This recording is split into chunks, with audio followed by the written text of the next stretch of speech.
운동 중독 남편입니다. 자, 집단 지성의 판단을 받아보고 싶으시다면서 제보해 주신 사연 함께 들어보시죠. 안녕하세요. 운동 중독 남편 때문에 골치 아픈 30대 여성입니다. 3년 전에 소개팅으로 남편을 만났는데요. 예전부터 몸이 좋은 남자가 이상형이었는데 남편은 매일 헬스장에 가서 운동하고 관리하는 사람이었고 그게 멋있어 보여서 결혼까지 하게 됐습니다. 하지만 막상 부부로 생활하다 보니까 남편이 몸 관리에 병적으로 집착을 하더라고요. 매일 헬스장에서 운동하는 건 물론이고 귀가가 늦어도 새벽에라도 꼭 갑니다.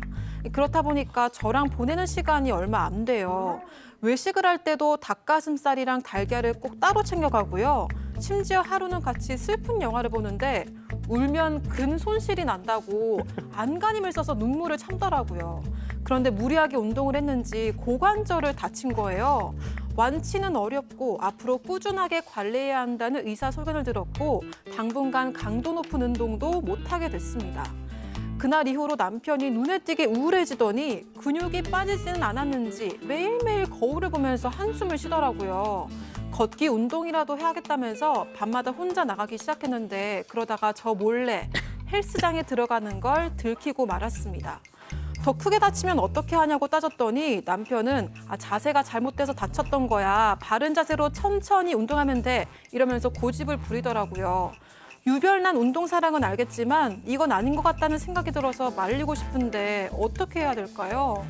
아, 그렇군요. 자, 기다리고 기다리셨던 부처 핸즈업 타임. 지금 7천여 분의 우리 가족 여러분들 함께하고 계신데요. 채팅창에 OX로 함께 참여해 보시죠. 먼저 남편입니다.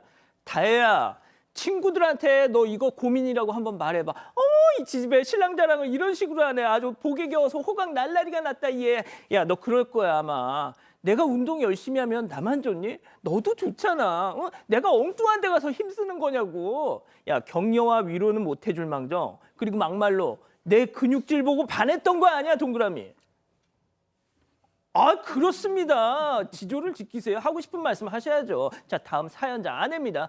오빠, 지훈 오빠가 무슨 가수 김종국이야? 왜 다쳤는데도 운동하냐고. 내가 지금 운동하지 말란 소리가 아니잖아. 쉬라고. 의사가 쉬래잖아. 고관절 망가지면 오빠 제대로 움직이지도 못해. 이거 중독이다, 중독. 세상에 좋은 중독이 어디 있니? 나 하나도 안 좋으니까 쉬어, X. 자, 일단 손 변호사님부터요. 운동 중독이 맞고요. 요즘에 주변에 이런 경우가 꽤 많죠. 만약에 저라면은 쉽니다. 그리고 제 주변 사람이어도 쉬라고 할 거예요. 그런데 지금 이 경우 남편은 상당히 좀 심각한 상황입니다. 너무 중증이에요. 그래서 심지어 울면 근소실 난다고 눈물을 꾹 참을 정도라면 어떻게 해도 못 막습니다. 그래서 오히려 못하게 한다고 해서 참는 게 아니라 몰래 하거든요.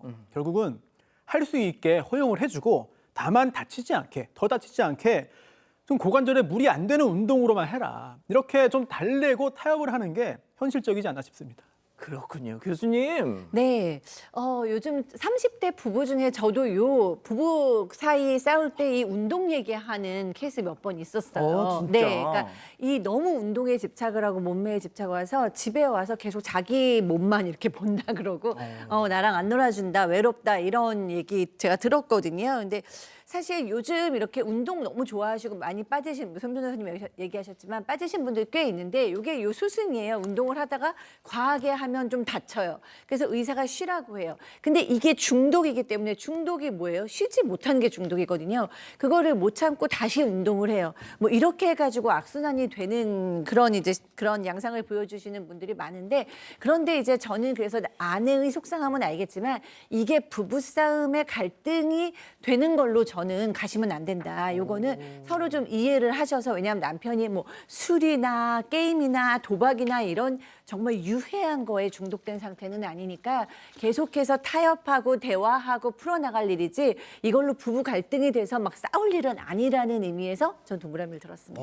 설득력 있는데요, 네, 박 변호사님? 일단 중독된 거는 맞는 것 같아요. 근데 사실 말씀처럼 이 남편을 어떻게 한다 하더라도 통제는 안 될 것 같아요. 자기 마음대로 계속 운동하러 다닐 것 같은데 저는 뭐 이것 때문에 어떻게 좀 조언을 좀 해야 되는 아내 생각이 맞는 거는 맞잖아요. 너무 아니 고관절 다쳤는데 그거 하러 가면 어떡합니까? 쉬라고 하는데 그렇기 때문에 좀 더 다칠 때까지 놔두면 돌아오지 않을까. 아 그러다 불구되면 어떡해? 결국까지는 안 될 거예요. 이런 사람도 운동신경이 또 있거든요. 영구 장애가 그러면 뭐 잘못이잖아요. 자기 잘못. 아내분이 좀 화가 많이 나 있는데 이 사실 통제 불가능한 상황이니까 다른 쪽 고관절 자체가 딴 데 다치면 분명히 돌아옵니다. 그때까지 기다리시는 게 뭐 화내지 마시고요. 저는 그게 필요하다고 근데 생각이 저는 이 듭니다. 말에 동의하는 게 제가 보잖아요. 그러면 40대 넘어가는 부부들은 운동 때문에 싸우는 부부가 거의 없어요. 그러니까 젊었을 때 이거 가지고 싸우는 거지 스스로 이제 몸이 좀 약해진다는 느낌이 들고 과하다 생각이 들면 중단을 하거나 줄여 가시더라고요. 저희 같은 경우는 너무 안 해서 혼나거든요. 제발 좀 걷기라도 좀 너 해라. 그러다 죽어. 죽어. 숨쉬기만 하고 있노. 나가서 좀 걸어라. 이 정도 그러니까 조금만 기다리시면 아마 그렇게 될 겁니다. 여보 너 죽어. 제발 좀 한 번만 뛰어라 이렇게. 자 백다희 아나운서. 네, 저는 X를 든 이유가 좀 천천히 뭐 조금씩 하다가 괜찮네 이러는 순간 또 다칠 수 있을 것 같아서 최대한 좀 설득을 해서 당분간은 안 하게 하는 게 좋지 않을까라고 생각을 했습니다. 가족분들 의견도 볼게요. 라떼님, 뭘 말리세요? 내버려 두세요라고 하셨고요. 랑주님, 솔직히 이 정도면 와이프보다도 운동이 더 우선인 것 같아요라고 하셨습니다. 그리고 김진현님은 남편을 따라다니시면서 말리세요라고 하셨습니다. 좋습니다. 예. 가족 여러분, 여러분들의 구독이 사건 반장의 힘이 됩니다. 구독과 좋아요 부탁드립니다.